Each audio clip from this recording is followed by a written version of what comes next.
Like, you don't have to do things that are not making you feel better just because some guru on the internet said journaling will get rid of all of your mental health issues. Do you know what I mean? So journaling to me, I understand it can feel very much like, well, what am I going to write about today? Or like, how do I make this into a whole song and dance? You don't have to. That's my advice. You don't have to make it like, oh, I'm going to set some goals when I journal tonight, or I must talk about X, Y, Z. Just put down on paper whatever comes to you. And it doesn't have to be pages long. Like, you might have a day where all you did was get out of bed and eat toast and then you bed rotted. Write that in your journal. Today I just bed rotted and I ate some toast. I didn't feel great about it, or I did feel great about it.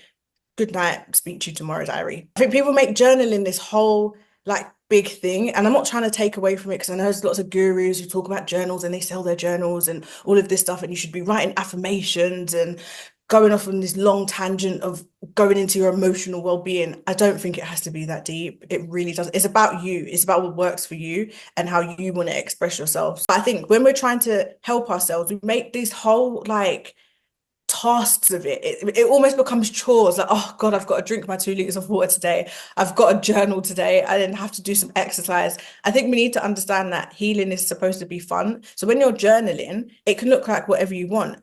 I used to do, when I stopped writing in my diaries, I used to do a video journal. So I would just like put the camera up and just have a chin wag to the camera and just say, oh, this is what happened in my day. Da, da, da, da. That's a form of journaling. Like, you don't have to write. And I think that's what people forget. Like, you don't have to do things that are not making you feel better just because some guru on the internet said journaling will get rid of all of your mental health issues. Do you know what I mean? You can tailor it to yourself. So if you don't want to journal, I would highly recommend that you just write one good thing that happened in your day, one thing you're grateful for. If you're religious, one thing you're grateful to God for. Do you know what I mean? That's the better way, I personally think.